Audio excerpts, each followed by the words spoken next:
Nation, Black Table Talk. Well, today we got a special guest. It's something that came across our desk, and we feel that the public should know. Just like awareness, I guess, a bulletin.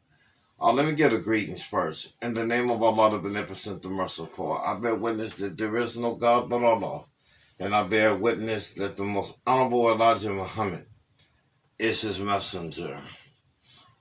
To all my conscious brother, peace, chemotech, and all that good stuff. And brother Pharaoh, we giving you a shout out on here. That was dirty what they did to you, but we're gonna come together and see what can be done about that. Because on Black Table Talk, this is what it's about: the black family, the rainbow of the black family. A lot of people really don't understand that, and that's where it come into our next guest, Miss Christine Perez. How you doing, sister? Okay. Tell us a little about yourself. What you doing here at Black Table Talk? I'm here to talk about, I guess, my life story. Okay. Yeah, we caught a glimpse of it through a couple of followers of ours, a couple of brothers and sisters who's inside of this nation. They first brought your story to us, but I figured instead of speculating, why not go straight to the person, next person, and also, sister, let you know that we support you, we here behind you, and let's put this stuff over us and let's do what we have to do. I'll tell you what. First of all, let me say this. I don't want you to say anything that you feel uncomfortable saying. That's number one. This tonight is your platform. We are your family. That is your extended family out there. So please don't feel embarrassed. Don't feel timid. Because nobody out there is going to do nothing to you, especially as long as you're here. But now you're getting to meet your extended family. And a lot of people might have misunderstood you because I heard you was a humdinger in your time. I heard that you raised a little hell as well. So let's also get into that. See where that came from and, see where you at today. Go ahead, sister. The floor is yours. I don't know where to start. I'm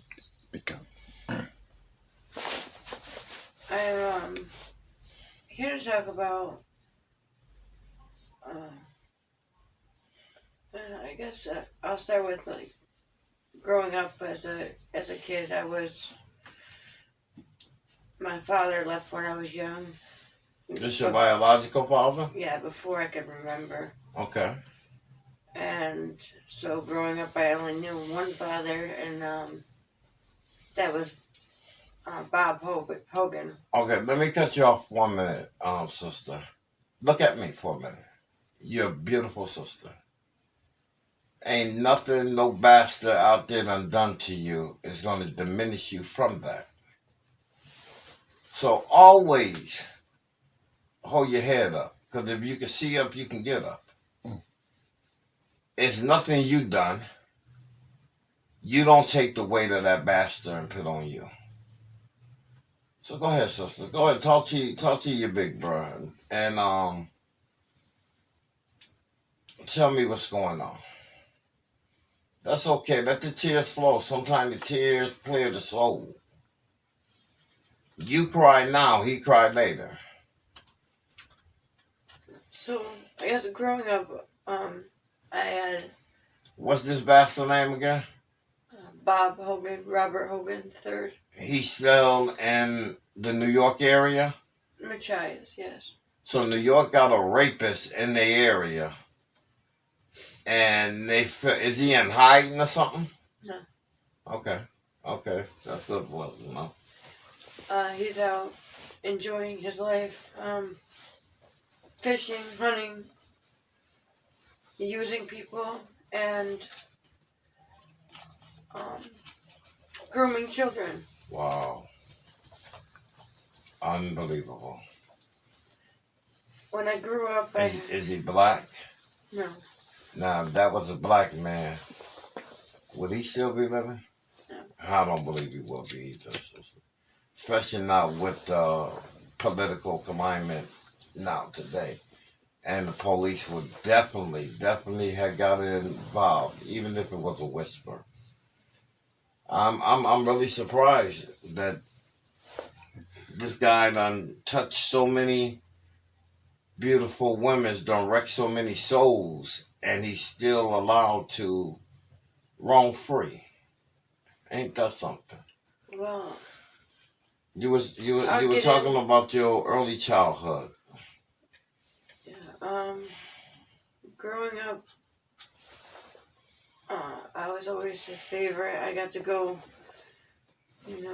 fishing and go a lot of places with him. And my sisters usually didn't come. Sometimes they were there.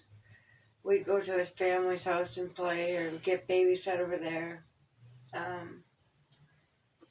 He was in my life till I was probably around 11 when he left. It wasn't always good times. He abused my mother. What you mean by when you say it wasn't always good times? He abused me. He abused my mother. What you mean abuse you? I don't understand. Talk to us. My mother... He did sexual stuff to you at 11? I guess I would say so.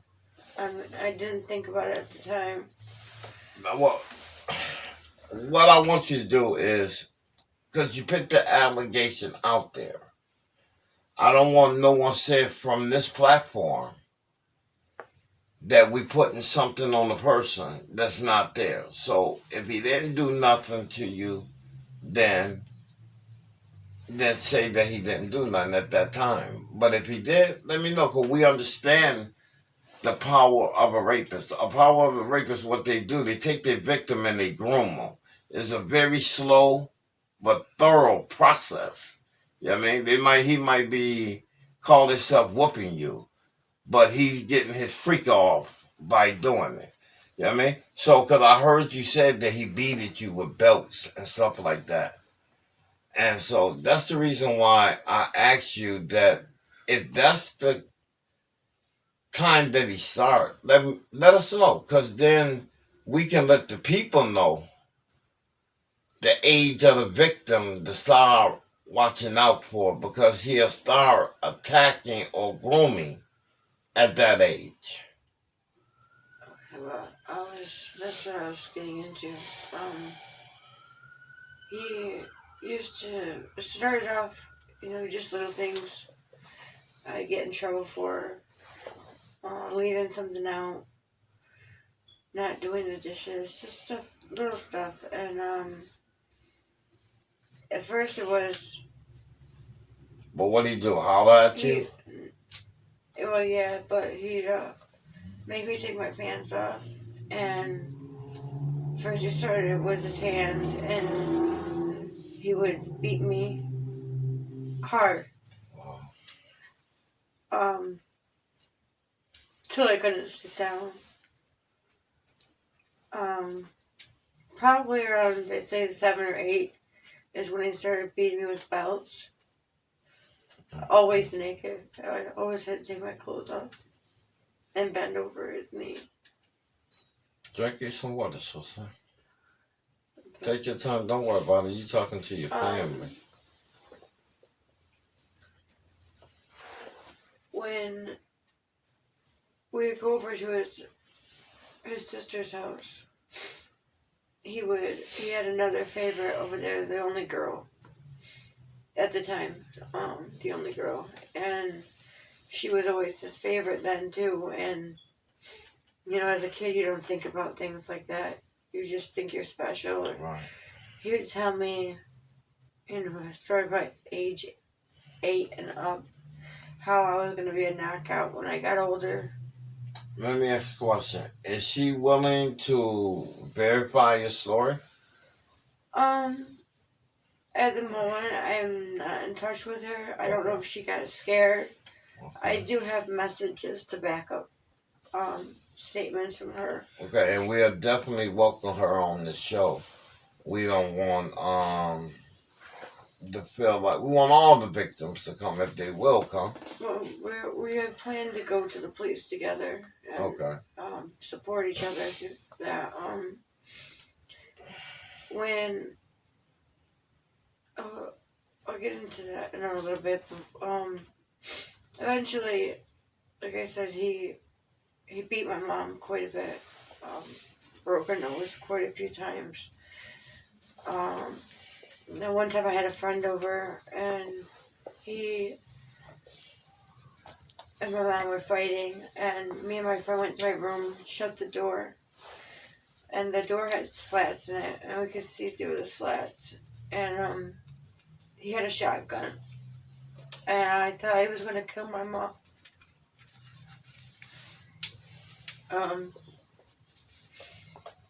He made us all get into the car, and we got into the car, and he backed up real quick. It was kind of a long driveway, and he went as fast as he could and drove the car into the tree. And your friend family didn't say nothing about it? I think my mom tried to smooth it over because I don't know, she was just, she hid it from my grandparents. Okay. And, when she had the bruises, she'd cover them up. So I think she just tried to smooth it over with, the cops were called a few times. At age 11, I don't know what happened. I think I went to school one day and I came home and he was gone. I never seen him again. Okay. And at the time I still loved him.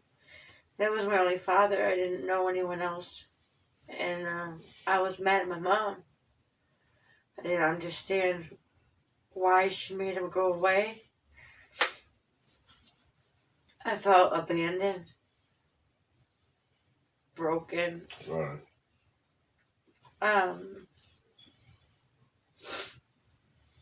You okay, Sister?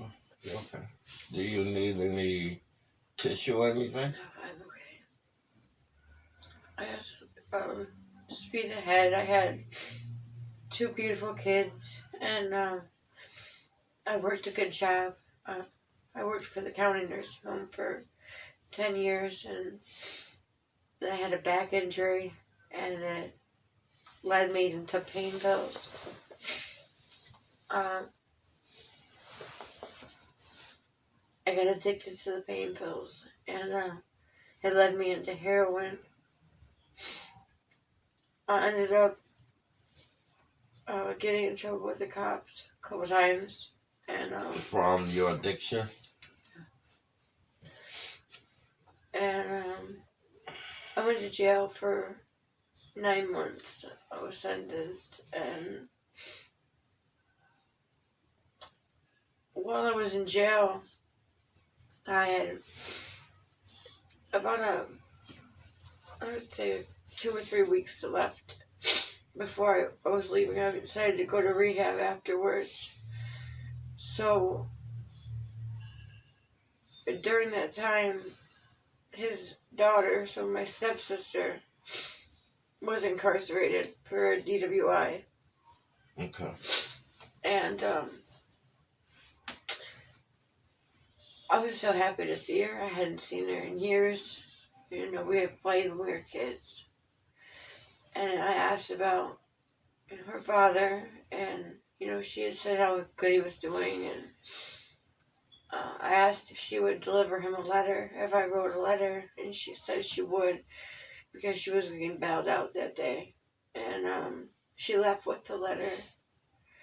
And the next visiting day, he was there. He came to see me.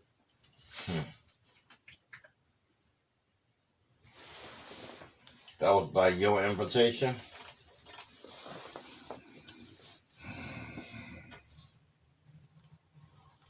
You need to time out?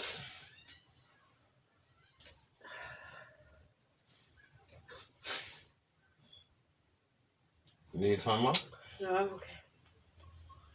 I'm okay. He told me about his life a little bit, and he had a girlfriend, and told me about her. And she works at the prison in Attica, and they don't do drugs or alcohol, and said that I was invited to, if I wanted to live a better life, that I was invited to stay with them. That's after you complete the jail sentence and rehab. Right. Okay. So ended up, told him I'd think about it. I wanted to get away from what I was doing and the people that I was doing it with. So I had thought about it in rehab, and, him and his girlfriend come to see me there. And, anything I needed while I was in rehab, he would drop off.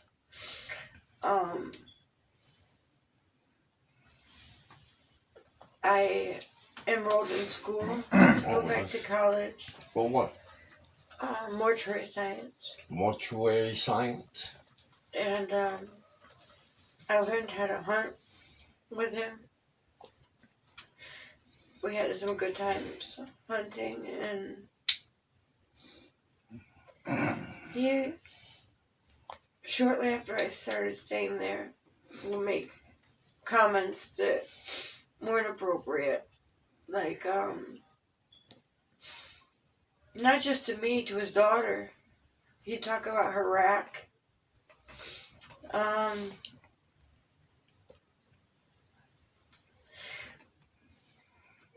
He'd whistle. Just little things, and I tried to just brush him off. What did his wife or girlfriend say? He didn't do it when she was around, really. I think she knew deep down, though, that something was wrong. I found out right after I got there. They had made a whole room for me. They, brand new furniture. Did the bed up made a room for me there. And, got my car paid up so I wasn't late on the payments. Put insurance on it. I didn't have to pay rent. I could go to school. There was one rule in particular. He got you a car? No, I had a car. They had caught me up on the payments. I was behind it.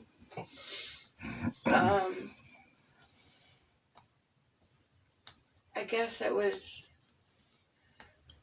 him kind of trapping me, because now I have everything I need and don't want to mess up. And I was trying real hard, to stay out of trouble. My kids were coming to see me. We went camping. And I just more and more just felt uncomfortable. On hunting trips more than once, because we had a camper out. We stayed in the camper in Wellsville. He had land out there. A couple different places he had land, and he told me that he knew all the police there. And wow. He told me he could pretty much get away with anything out there. I don't know why he said. Well, I guess now I know why he said it. But on hunting trips, he would say things that were inappropriate, and his friend was always there. And his friend would take him to the side and tell him, to back off, and that's your daughter, how would you talk about her like that? I felt safe when he was there. I slept in the back of the camper. He slept in the middle in the living room area, and then Bob slept in the front.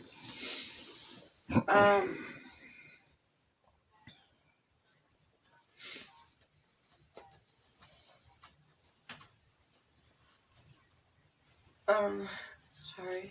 No, you're okay. Take your time. Take your time. As much time as you Now, need.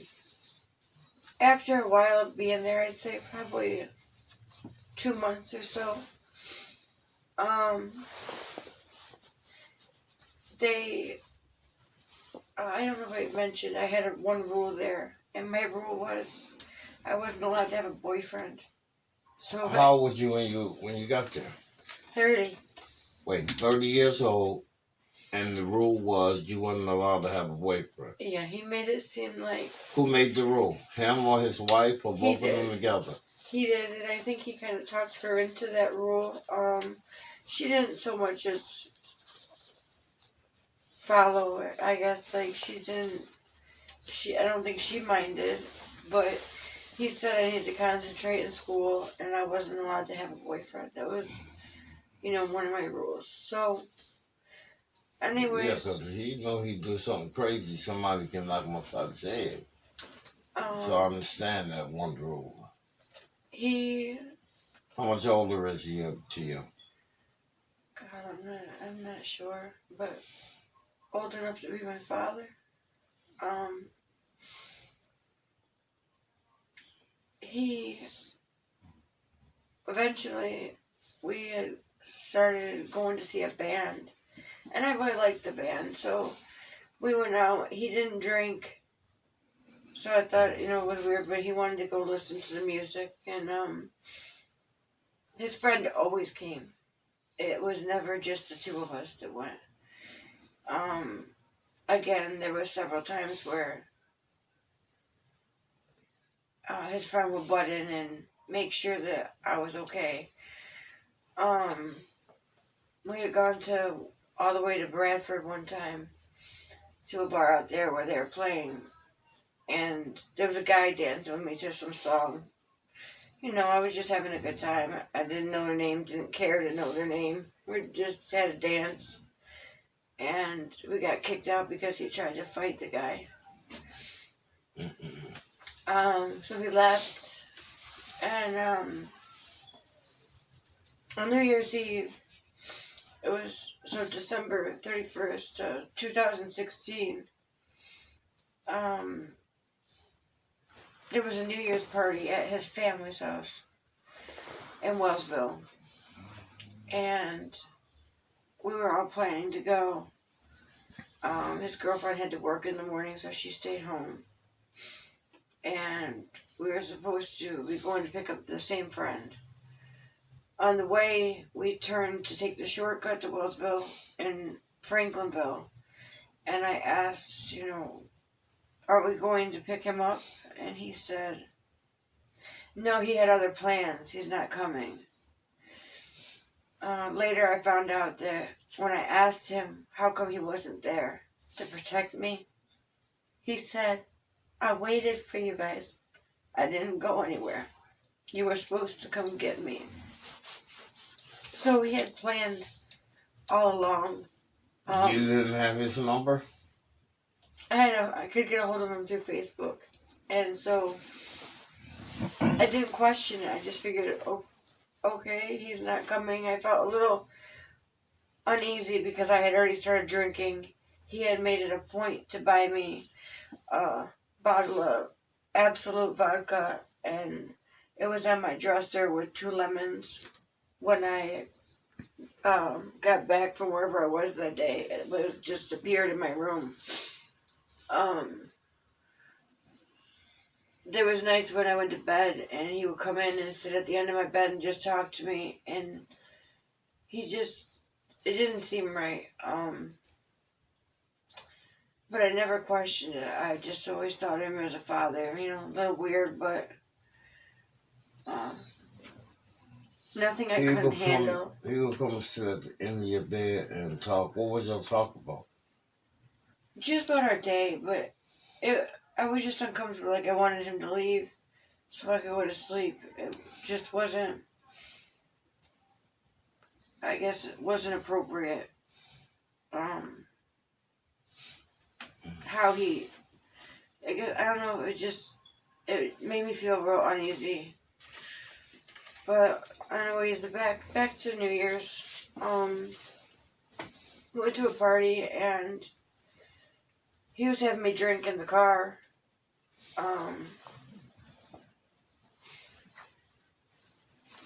I should have known better just coming from rehab, but I didn't. And I got drunk, but I was still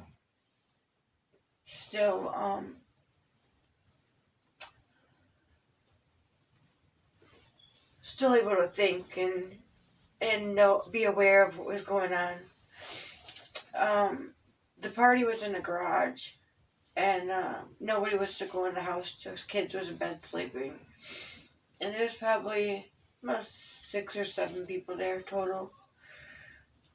This was after midnight sometime. I had to go to the bathroom, and we're used to hunting and camping, so I went outside and went to go pee behind the shed. And as I was peeing, I noticed he had come out of the garage. And he came up behind me and started to rape me. And Nobody else seen that? I screamed, I yelled, I kicked, I fought him. And I don't know what he said to them, because I tried to take it off. But they all tried helping him get me into the car. They tried to help him. And I was scared he was going to rape me again. So I kicked. I broke the mirror in his truck. There's scratches all over the dashboard from my heels and my boots. From me kicking, trying to get away. I kicked him in the face. And I got away and ran to the bar. Closest to there was JB's nightclub. And he followed me. And he ended up coming inside, and I went to the bartender and told her I needed help. And told her what happened. She called the police. He took off at that point. Because people were trying to keep him away from me. The police that he know, is it? The one that he can do anything he wants? I'm not sure. Which police did you name? Because you named a set of police. Wellsville police. Was that Wellsville that came out? Yeah. I told them what happened. I didn't tell them all of what happened. I just told them that, I was scared and that he had tried to rape me because I was too embarrassed to admit to myself what had just happened. So you told the police he tried? Right. They asked me if I wanted to go to the hospital just because of how I was acting. And I told them no. I didn't want to.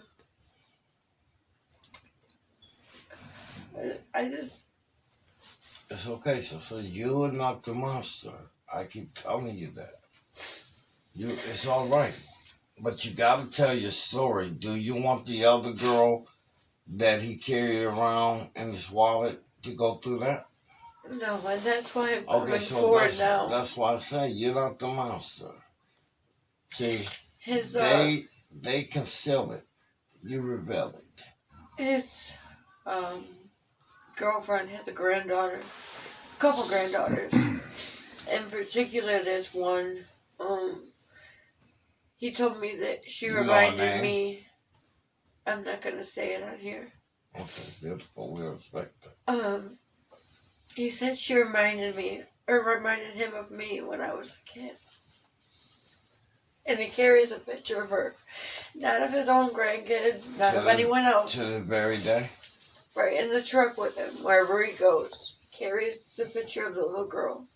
So I went to her mother about 2 years ago, and I told her, I came out and told her what happened, and told her, everything.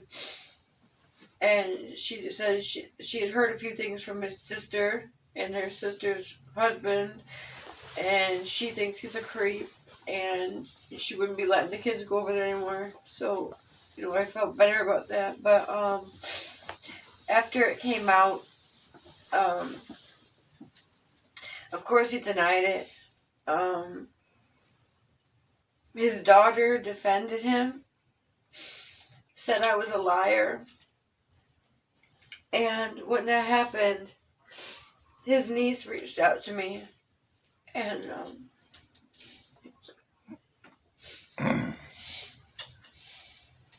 Okay. his niece said that she had, You okay? yeah, had been sexually abused by him since about age 6. And she would tell her mom, and her mom didn't believe her. Okay. Her mom put her in foster care. And she come home one time because eventually her dad got her. The innocent get punished. Her dad and stepmother got her. She said her stepmother saved her life and took her out of there.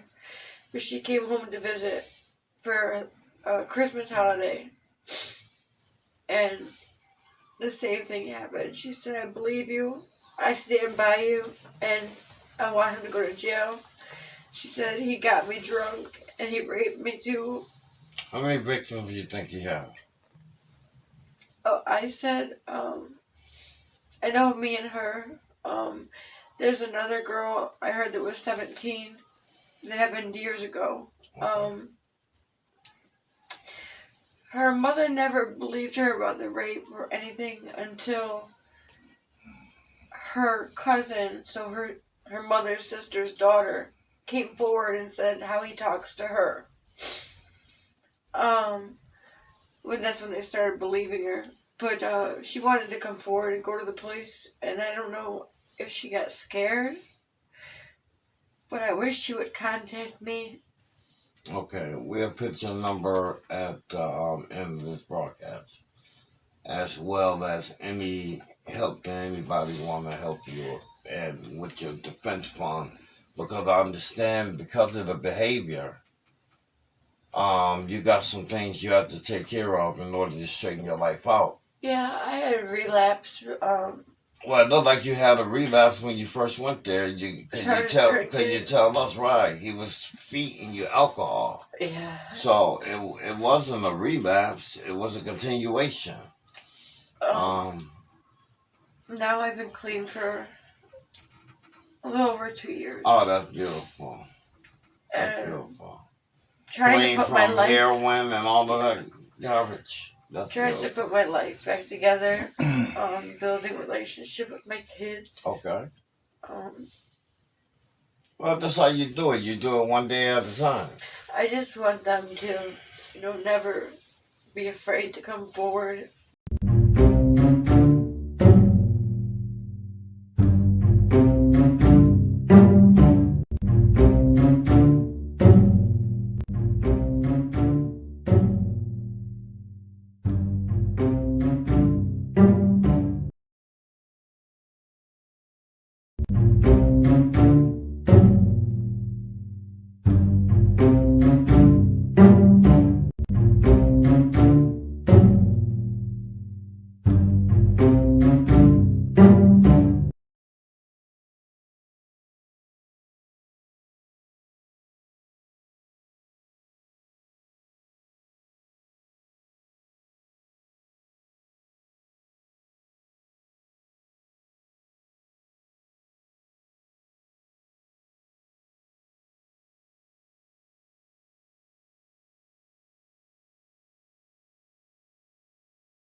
hit the like button, hit the subscribe button. If you got Black Table Talk a topic, get in contact with us, and we might hear yours. Have a great day. Like and subscribe.